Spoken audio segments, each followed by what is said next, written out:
Sword Art Online, Sword of Fellows, the board game, although as you will see probably this should have been called the dice game.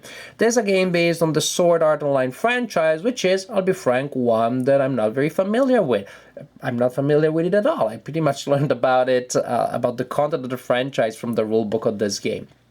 From what I understand, we have players of a video game that have been trapped inside a video game, turned into fantasy heroes, and now they are fighting to get out in order to accomplish several different missions. So why was I curious about the game if I have no idea what it talks about? Well, I have some idea now, I guess. Well, because it is a cooperative game, which is also playable solitaire. I like solitaire games because I can play them when no one is around. And also I like cooperative games, in particular small, simple ones, because my daughters love them. My daughters love cooperative games. And since they are 5 and 7, they prefer simple, intuitive games. So this one seemed one that my daughters could have fun with. Also, the designer, Seiji Kanai, the man who took the world of gaming by storm, with Love Letter, the king of minimalistic design, and this does look like a minimalistic game, just looking at the box. So all of these elements, different external to the content, are what made me curious about the game, and the reason why I tried the game in the first place. So in this game, players will control these heroes here that are represented by different cards with different abilities and stats, and you have Kirito that the rules say always needs to be in the game, and then you assign a player.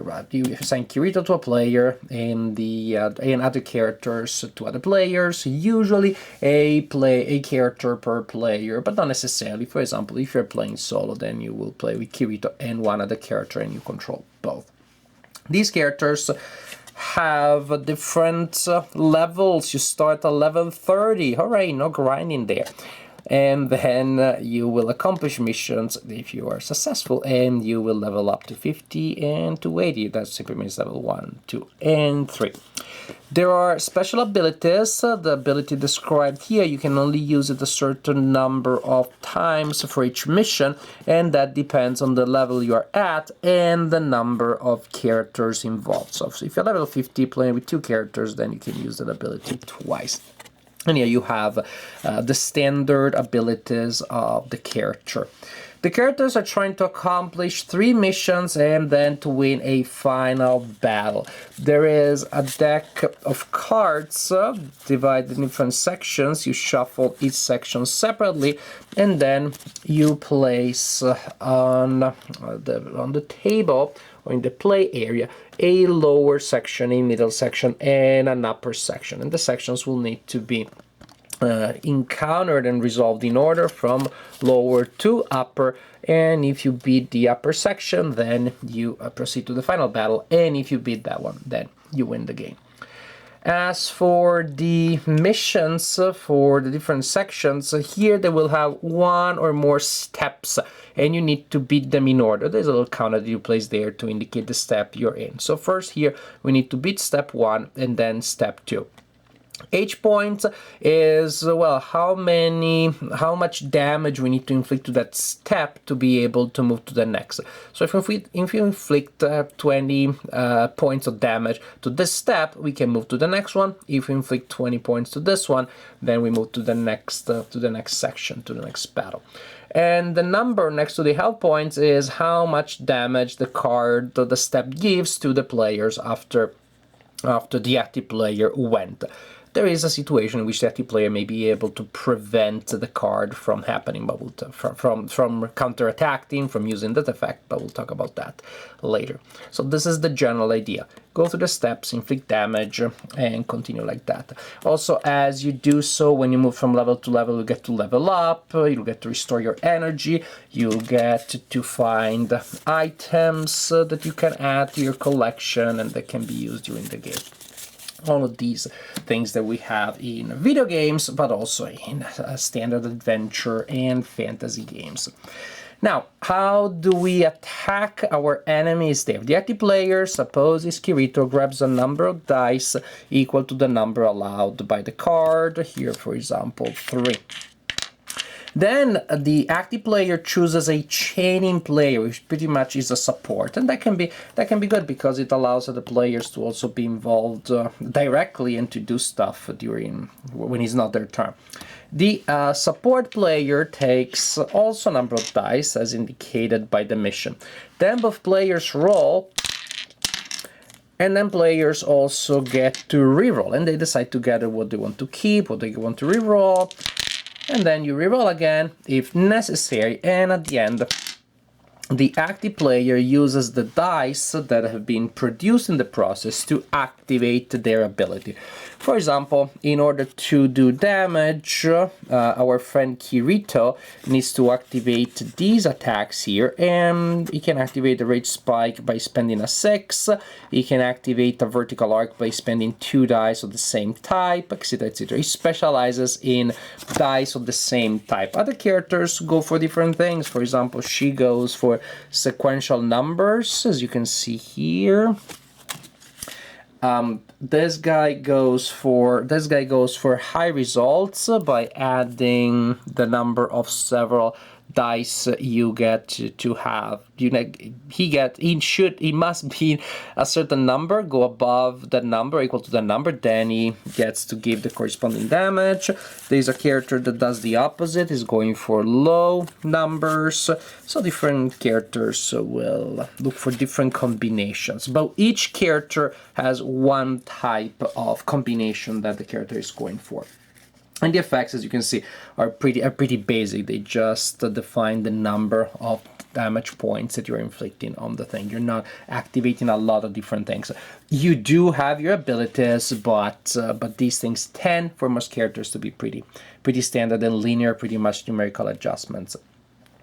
After the player has used dice to perform their attack, suppose Kirito was able to put together this set to activate this ability, boom, then we inflict 10 points of damage, we use counters to keep track of the damage, and then the card counterattacks us. Some attacks are area of effects attack that will attack all players, some only attack the active player.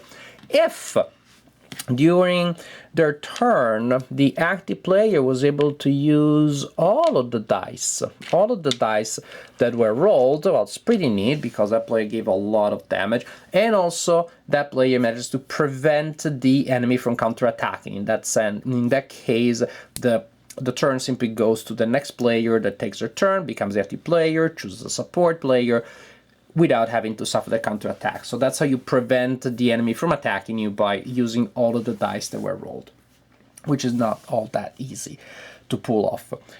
And pretty much this is the idea. Oh, well, actually, when, how do you win the game? By beating the final battle. How do you lose the game? When one of the heroes in play is killed. It's as simple as that. It's cooperative. You really need to take care of your teammates. One of the characters in the game is killed, then everybody loses the game. So this is how her Sword Art Online Sword of Fellows, the dice game, works. Because really, as you can see, the board element, the spatial element is really not that important. It's about manipulating your dice, about mitigating your luck by selecting rerolls and by using special abilities, and ultimately operating numerical adjustments to the active characters, to the support characters, and to the card representing the mission that you're trying to beat. It's a dice game, but there's nothing wrong about that. Actually, I am pretty much a big sucker of dice games. I really like them. I like the randomness, yes, but of course I want that to be balanced by decisions that I can make, by ways in which I can decide how much luck I want to take, how can I optimize my chances, how can I go for different things. So I like this style of game very much. I like the kinesthetic element of, holding the dice in your hand, rolling them, the noises they make. I like everything about it. So component-wise, from that point of view, I like this game.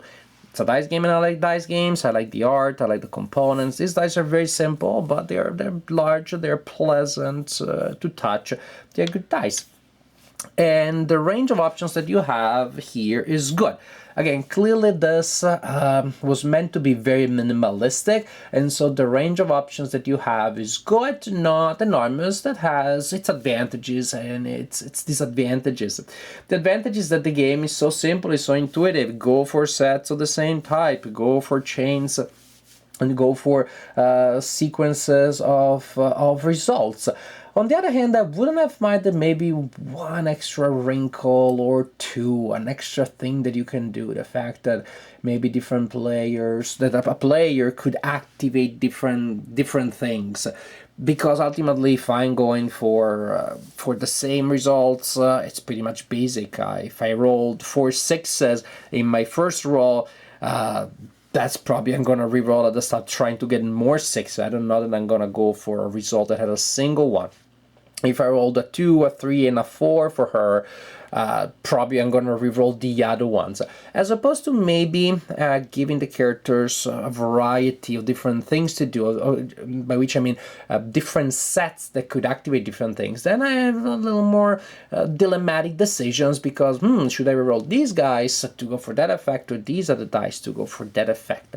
Here it just feels a little on autopilot that way, simply because, again, each character is going for one type of set specifically. The advantage, very simple, very intuitive, you know exactly what the character wants to do. On the other hand, it makes the rerolls maybe a little less exciting than otherwise.